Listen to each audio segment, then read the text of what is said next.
পুরুলিয়ার দিকে নজর রাখি, সেখানে আবার সরকারি লাইব্রেরি দখলের অভিযোগ। পুরুলিয়ার ঘটনা, পুরুলিয়ায় সরকারি বেলটি গ্রামে দখল লাইব্রেরি। স্থানীয় ক্লাবের বিরুদ্ধে এমনটা অভিযোগ তুলছেন গ্রামবাসীরা। 2001-এ তৈরি হয় লাইব্রেরি তৈরির কয়েকদিনের মধ্যেই দখল। লাইব্রেরি দখলমুক্ত করার দাবি গ্রামবাসীদের, যদিও দ্রুত ব্যবস্থার আশ্বাস জেলা পরিষদের। স্থানীয় ক্লাবের বিরুদ্ধেই দখলের অভিযোগ। ক্লাবের থেকে এক গ্রামবাসীর দখলে এই লাইব্রেরি, সরকারি লাইব্রেরি। ইন্দ্রজিৎ রয়েছে আমার সঙ্গে। ইন্দ্রজিৎ, সরকারি লাইব্রেরি কিভাবে দখল? দেখো প্রিয়াঙ্কা, ঠিক এই গ্রামেই আরশা ব্লকের বেলটি গ্রামে কয়েকদিন আগে আমরা দেখিয়েছিলাম আইসিডিএস কেন্দ্র একটি দখল করে রেখেছে এক গ্রামবাসী।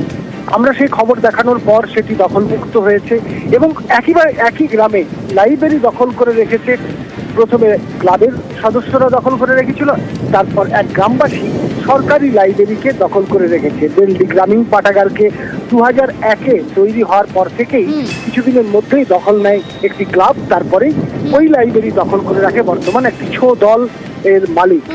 এবং এই খবর আমরা জানতে চেয়েছিলাম যে জেলা পরিষদের সভাধিপতির কাছে। তিনি জানিয়েছেন, নিবেদিতা মাহাতো, যে এই লাইব্রেরি যে দখল করে রেখেছে বা এই ধরনের সরকারি সম্পত্তি যারা দখল করে রেখেছে, আমরা খবর পেলেই দ্রুত ব্যবস্থা নেব।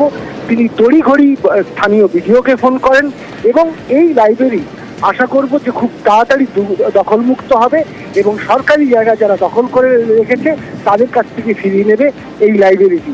এবং গ্রামের মানুষও তাই চাইছে যে এই লাইব্রেরিটি দখলমুক্ত হোক, অন্যদিকে লাইব্রেরিটি শুরু হোক। প্রিয়াঙ্কা, দেখার এখন যে কতদিনে দখলমুক্ত হয় এই সরকারি লাইব্রেরি।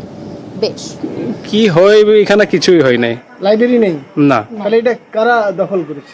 দখল কেউই করে নাই, সোনাচা পোশাক গিলা থাকে এখানে। দখল বলে কারো নাই এখানে। আচ্ছা, ছোনাচ দলের পোশাক থাকে। লাইব্রেরি তাহলে চলে না এটা? না, লাইব্রেরি চলে নাই। এই ছোনাচ দলটা কে চালায়, কি নাম? কিষণ সহিস। কিষণ সহিস।